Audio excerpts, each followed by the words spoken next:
What if one small act of prejudice led to a storm that forced an entire industry to reflect on its core values? What if the person they overlooked had the power to change everything? Before we dive into this story, hit that like button, share your thoughts in the comments, and don't forget to subscribe to support more stories like this one. Let's get started. Oprah Winfrey stepped onto the private jet with the same grace she carried through every room she entered. She wasn't just a media mogul, she was a force of nature, someone who had built an empire from nothing, fighting not just for success, but for the voices of the unheard. Today, she wasn't just flying to another event or another meeting. She was on her way to speak at the World Economic Forum, where her presence was always met with respect. She had pre-ordered her usual lobster bisque to start, followed by a perfectly cooked filet mignon paired with a fine red wine. It was a small luxury, but one she had earned through decades of hard work, dedication, and resilience. As she settled into the plush leather seat of the jet's first-class cabin, a familiar feeling lingered in the back of her mind, one she had experienced far too often. The feeling of being underestimated, of being judged by something as trivial as the color of her skin despite everything she had accomplished. This wasn't her first flight in first class. She had been in this position countless times before, but there was something different about this flight. A subtle shift. As she was greeted by the flight attendant, she noticed the barely concealed look of surprise in his eyes, the momentary hesitation when he addressed her. "Good afternoon, Miss Winfrey. Can I take your jacket?" The attendant. Michael was polite, but there was an undertone of disbelief that was hard to ignore. Oprah smiled, not letting the moment affect her. "Thank you, but I'll hold on to it for now." She was used to these small encounters, the subtle dismissals, the looks that lingered too long. But today, something about it gnawed at her. She had earned her seat here. She had fought for every inch of space she occupied, and yet there were still those who saw her not as the powerful woman she was, but as something else, a symbol of something they couldn't understand or accept. As the plane ascended, Oprah's mind drifted to the past. She recalled the many times she had walked into a room full of people who couldn't see past her skin color. She had been underestimated by powerful men, told she was too emotional or too loud or simply too much. But that never stopped her. She knew that her presence had the power to shift paradigms. The moment she stepped into a room, everything changed. The meal service was swift lobster bisque to start, as promised. But as the attendant returned with the next course, her steak was replaced with a cold chicken sandwich and a small glass of water.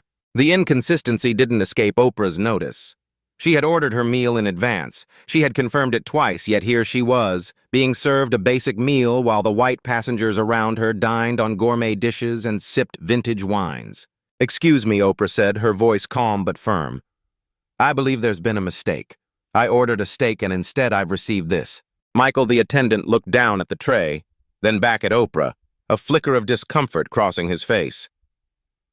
"I'm sorry, Miss Winfrey. It seems we've run out of the premium meals. All we have left is a sandwich." Oprah's gaze never wavered. "I pre-ordered this meal. I have the confirmation right here," she said, showing him her phone with the email clearly stating her meal choice. The attendant's smile faltered. "I'll check with the kitchen," he said, quickly retreating from her seat. Oprah leaned back, allowing the moment to settle. She wasn't angry, not yet. But she knew what this was about.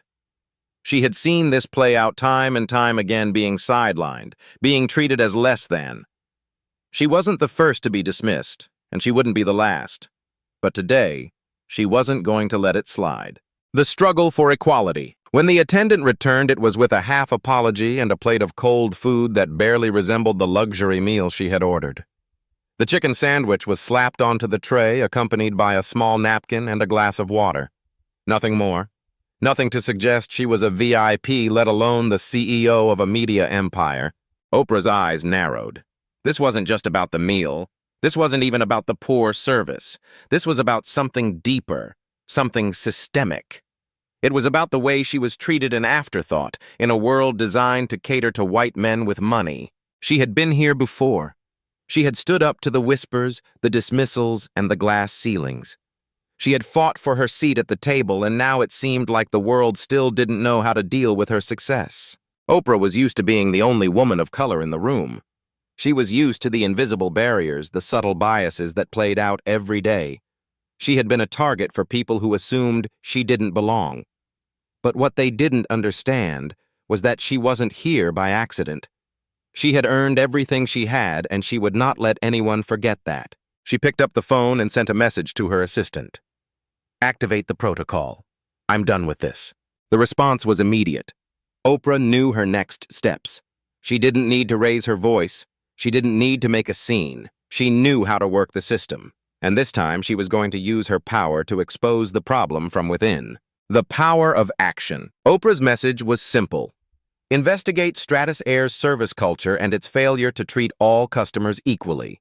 She had been documenting incidents like this for years, small biases that no one seemed to notice, but that created a systemic issue in the service industry. She had connections, influence, and a platform that could shake the foundations of the industry. Within minutes, her assistant Aaliyah had mobilized the internal team. They started collecting the data, pulling flight records, and compiling customer service complaints. The system at Stratus had allowed for these microaggressions to go unchecked, but Oprah was about to change that. She didn't need the world to see her anger. She didn't need to scream or fight. She needed to expose the culture, and that would be enough. As the plane touched down in Geneva, the wheels of change were already in motion. The data had been collected, the complaints were compiled, and the internal investigation was initiated. Stratus Air was about to face the consequences of its complacency. The internal investigation into Stratus Air began as soon as Oprah landed in Geneva. Her connections in the tech world and the media allowed her to initiate a high-level audit of the airline's service culture. The team uncovered a disturbing pattern. Black passengers, especially women, were consistently treated with less respect than their white counterparts. Oprah knew that the luxury airline industry was built on exclusivity, but this went beyond that. This was discrimination masked as poor service. The investigation revealed multiple instances where passengers of color were given subpar meals, ignored, or even humiliated in ways that their white counterparts were not. And the most troubling part. The staff members involved in these incidents had never faced consequences. Oprah wasn't surprised. She had seen this before, people of color being dismissed in subtle ways and often the system turning a blind eye. But this time she had the data and she was going to use it to demand real change, shifting the system. The next few days were a whirlwind. Oprah's team worked around the clock gathering evidence and building a case against Stratus Air. They compiled testimonies, gathered video footage, and cross-referenced service complaints. They created an airtight case that proved systemic racism existed in the airline's service model. Oprah had already secured a meeting with the airline's top executives. She was prepared to go public if they refused to make changes, but she didn't want to take that route. She believed in reform, not just exposure. She believed that the system could change if given the right push. She knew that this wasn't just about her. It was about everyone who had been overlooked, undervalued, and dismissed because of their race or gender. Oprah was in a position to make that change, and she wasn't going to waste it. When Oprah sat down with the CEO of Stratus Air, Charles Edmonds, the conversation was civil, but intense.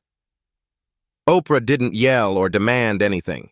She simply laid out the facts. This was no longer a matter of a single meal or a flight. This was about the culture of an entire industry. It was about the way people of color were treated, the way their worth was dismissed even in the highest levels of luxury service. The meeting ended with a commitment to reform. Stratus Air would undergo a full cultural overhaul. New policies would be put in place to ensure that all passengers were treated with the same respect, regardless of their race or background. The training programs for flight attendants would be revised, and Oprah would be brought on as a consultant to help redesign the service model. Oprah Winfrey didn't need to shout to be heard. She didn't need to make a scene. She simply needed to act. And with one quiet but powerful action, she had changed the future of an entire industry.